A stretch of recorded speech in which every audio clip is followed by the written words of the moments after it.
Hello and welcome to the 10-Minute Bible. I just want to give a shout out. Thank you to everybody who has supported this channel.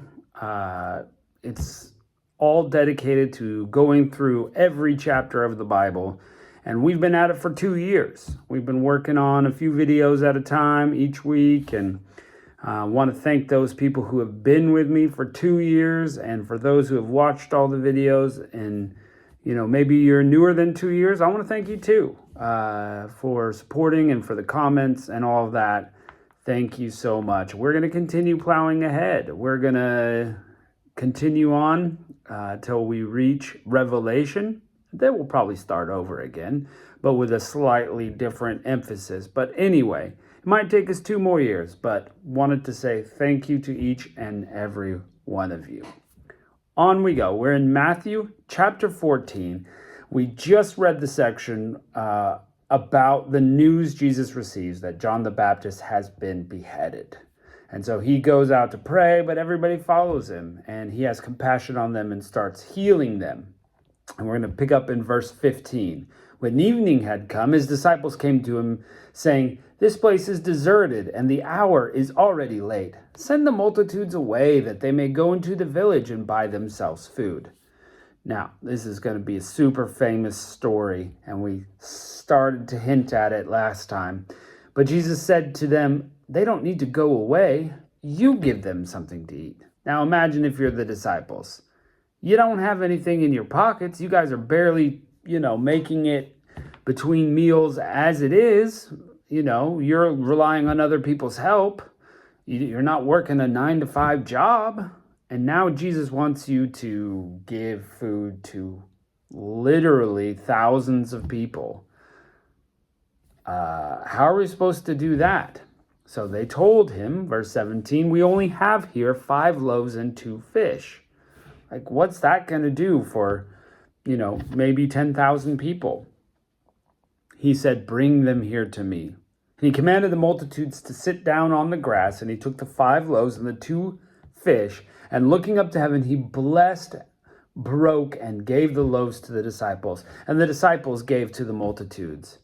They all ate and were filled, and they took up 12 baskets full of what had remained left over from the broken pieces. Those who ate were about 5,000 men, in addition to women and children. Okay, so super famous story, feeding of the 5,000. You've probably heard this before. Just note that they start with 5 loaves and 2 fish, and if you put 1 of each of the loaves in a basket and the 2 fish in their own basket, and that's 7 baskets, they picked up 12 basketfuls of leftovers of the broken pieces and fed 5,000 men, in addition to the women who were there and the children.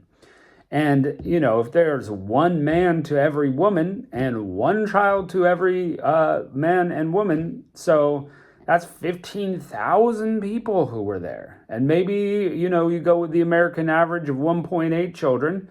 So, perhaps there's more like 15 to 20,000 people there.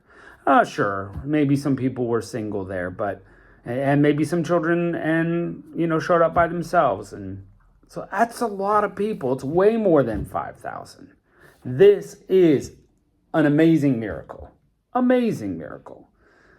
Showing that Jesus Christ is God in the flesh, because he could take just a little bit of food and feed everybody. And to be fair, he didn't really need the food to feed them. It was just a symbol of the starting place and the miracle that happened from there. We saw God in the Old Testament rain quail from the sky and manna, bread to eat. So meat and bread, God can make it appear out of nowhere. So this is the kind of God we serve. And to be fair, we should feel a little guilty that we don't view God as this kind of God, the God of miracles, God who can take a little and make a lot of it. We just kind of sit around, in our churches and listen to a sermon and, Sometimes we give to the poor, but we don't have this relationship with this amazing, miraculous God. And me too. I'm working on it, trying to allow the spiritual to come into my life more and watch God work in miracles. Verse 22, immediately Jesus made the disciples get in the boat, go ahead of him to the other side, and while he sent the multitudes away. Okay, I fed them. We've done the miracle. Time for everybody to go. Disciples go across the lake. The people start walking home. After he had sent the multitudes away, he went up into the mountain by himself to pray. When evening had come, he was there alone. Now remember, he had gone to go get some solitude to pray after the death of his cousin anyway. Now he's finally get the time. It was the compassion that drew him back to the crowd and involved him. So now he's praying. But the boat, this is where the disciples are on the sea, the boat was now in the middle of the sea, distressed by the waves, for the wind was contrary. Now, these are good fishermen. They know how to handle a boat, but something else is happening, and this is disaster. The storm is coming, and it's to teach the disciples something. Because it's extra. It's not the common, hey, we've handled this 100 times. It's different. In the fourth watch of the night, which is like between 3 and 6 in the morning, something like that. Let's see, 3 a.m. to sunrise, the footnote says. This is when they're having this, right? Jesus came to them walking on the sea. Now, this would have been pretty incredible. I mean, just look at The Chosen, for example, or some other representation on film of this, and it's just mind-blowing. Again, super famous part of the Bible here. When the disciples saw him walking on the sea, they were troubled, saying, "It's a ghost," and they cried out in fear. And you can't blame them. I've never seen someone do this, especially in the dead of night, in the stormy sea, and Jesus is praying somewhere else. Right? But immediately Jesus spoke to them, saying, "Cheer up, it is I, don't be afraid." Okay, so we've got this under control, don't worry, it's me. And they recognized the voice. Peter answered and said to him, "Lord, if it is you, command me to come to you on the waters." So they recognize that it's probably Jesus, but he just want to make sure, call me out there. And some have also pointed out a disciple is always welcome where their master is. And so why can't I do it if he's doing it? I'm a disciple, I should be able to do it. Verse 29, he said, "Come."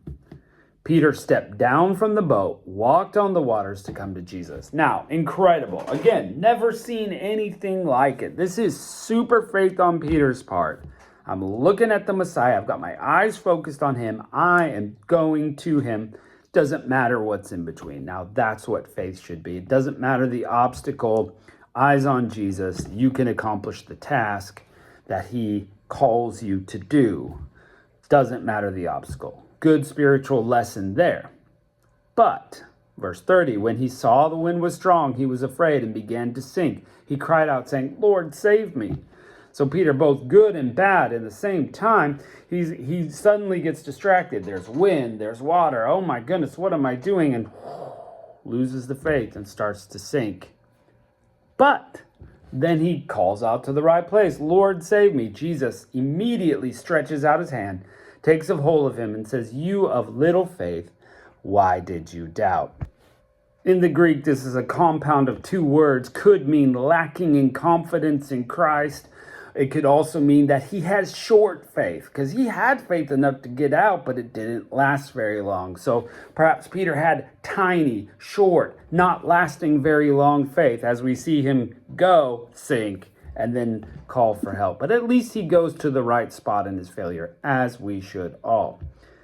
Verse 32, when they got into the boat, the wind ceased, and those who were in the boat came and worshipped him, saying, "You are truly the Son of God." They saw him walk on the water. The storm calms. Wow, this guy is powerful, and they worship him. Again, that's what we should be doing. Incredible story. Incredible. Amazing. So much to learn from it. Love it. Great. Verse 34. When they had crossed over, they came to the land of Gennesaret. And when the people of the place recognized him, they sent all the people in the surrounding region and brought all who were sick. And they begged him that they might just touch the fringe of his garment, and as many as touched it were made whole. He goes back across the lake, helping more people. That's who Jesus is, this miraculous healing God, miraculous walking on water God, miraculous provide all you need God. Amazing. Are you sure you don't want to serve him? Because he is awesome.